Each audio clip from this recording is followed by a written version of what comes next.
Well, I got it. The new Dungeon Master screen.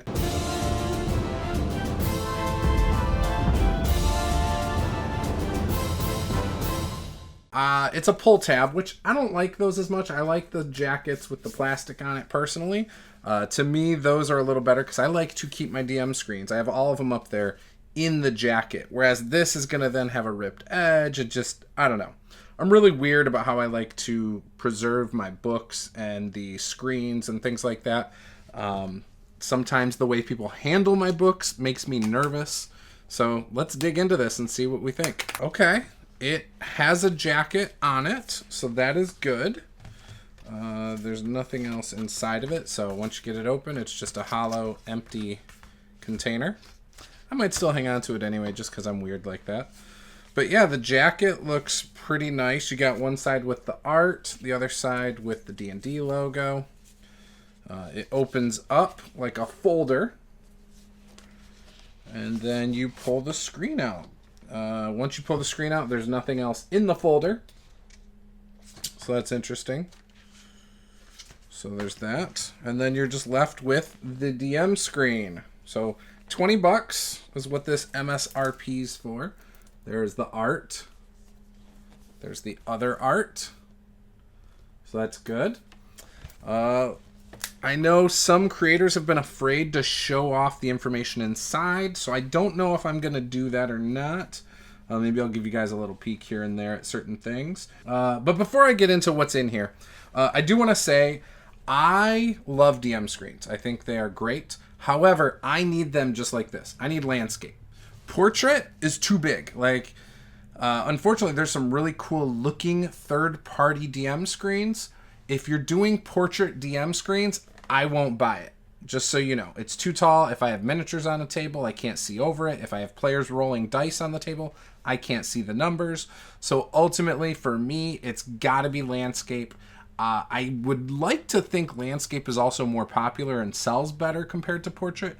So just something to think about if you are a third-party company and you make DM screens, or you've been thinking about doing DM screens, do landscape. And I will happily review DM screens. I love DM screens.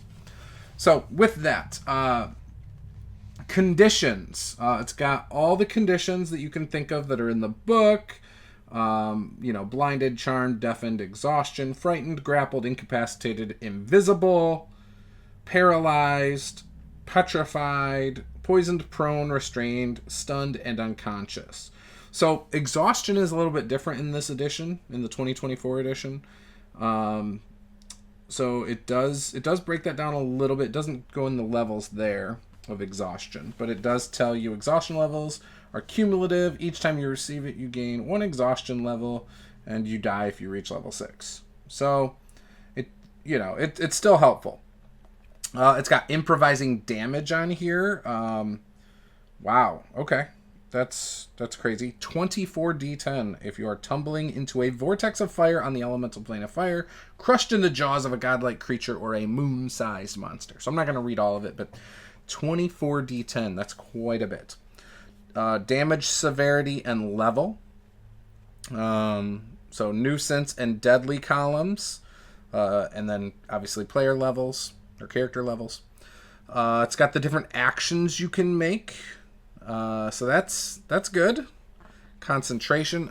Again, this isn't stuff I'm going to need, so I'm not too worried about it. But I'm sure there's some things in here that will be useful. So those are the first 2 panels. The third panel, you've got skills. That's not really useful for me. Death saving throws. Pretty standard stuff there. I don't think that's a rule that I or anyone else really struggles with. But that's on here, I guess, if you need it. Object armor class. I think that's good because trying to figure those things out in the moment, that's something you, a lot of times in your games, are going to have to pull up and look into the book for. So that is a good thing on here. In my opinion, things like conditions and, heck, I guess skills would be good too. I mean, I guess these are all good things if you really think about it. It's got concentration, how that works. On the second panel, improvising damage.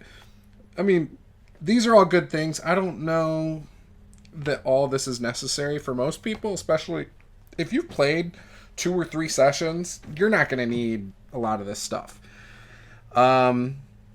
It does have prices for food, drinking, and lodging, object hit points, difficulty classes. Again, I don't think that's necessary. To me, you can use whatever DC number you want as long as you're consistent. I think it'll be fine. And you'll realize real quick if you're just making things too hard or too easy.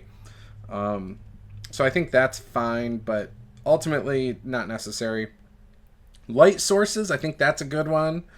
Trying to know, like, oh, well, you've got a lamp, and what's bright light, dim light, all that stuff. Obscured areas, if you're lightly obscured, heavily obscured, the effect and examples, those are good. There's a huge empty space on this part of the screen, though. They could have fit a full paragraph of text down there underneath the obscured areas. You could have talked about, you could have put a rule about lighting, and if you're using dark vision, you don't see color. You could have put something right here that was about vision, and you could have put something on here about advantage and disadvantage to your passive checks being a +5, -5. Like, there's a lot of things you could have put there that some people don't know. Travel pace. This is a good one. I think that's good. Travel terrain is good. Talking about how far you can, or how fast you can travel based on a maximum pace. Foraging DCs, navigation DCs, search DCs for those. Again, there's a lot of space underneath that, so you could have put some text there that's helpful. Cover, helpful, even though most people, I think, know that after they've played D&D for a bit.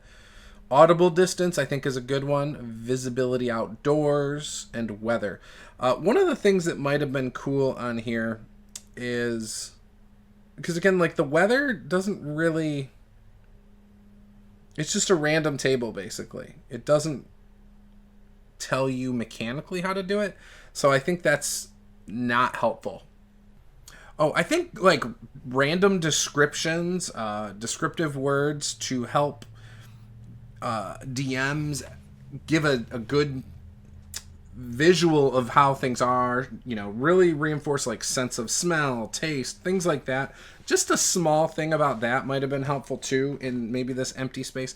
There's a lot of things they could have done with that empty space. So it is a nice DM screen. I don't know what I think compared to the other DM screens. I've got the dungeon one, I've got the wilderness one, I've got the original, and I've got the reincarnated one. So I've got various DM screens for 5th edition. I do really like DM screens. Like I said, I think the art on it can really elicit certain feels. There's not a lot in this one that's new to 5th edition, the 2024 edition. So that's the only other thing. I mean, there are some things, but I don't know if I'm going to feel the need to put this DM screen up if I'm running the new edition. There's just not a ton of new information for me, and I think that's okay. And maybe it's something I do and I put my own notes over those things. I don't know. Maybe I make my own DM screen with some of the newer rules. Ultimately, I've been playing 5th edition since it came out. Heck, played the D&D Next playtest back in 2013. So I've been with Dungeons & Dragons pretty hardcore the whole time. So it's not like the rules are very difficult for me. And that doesn't mean I know them in and out. Like, there are times I mess them up all the time. I've had players correct me, and I'm okay with that. If you're playing in a game with me and you see that I mess up something, I have no problem with you correcting me. There might even be times where I'm adamant that I'm correct, and I don't mind being proven wrong. So I can admit when I'm wrong about something. So with that, that is the DM screen. Let me know what you think about it in the comments below. Do you love it? Do you feel like it's necessary? Do you own it? Are you planning on picking it up? Let me know. And if you want to support the channel, you can purchase it through my affiliate link at no additional charge to you. It does put some pennies in my pocket, and if enough people buy it, then I get some Amazon gift card credit. So, and that always is kind of nice, because then I can go and buy more stuff to review like this. So, Thank you guys for watching. Be sure to hit a like, subscribe, and I will see you guys next time. Game on.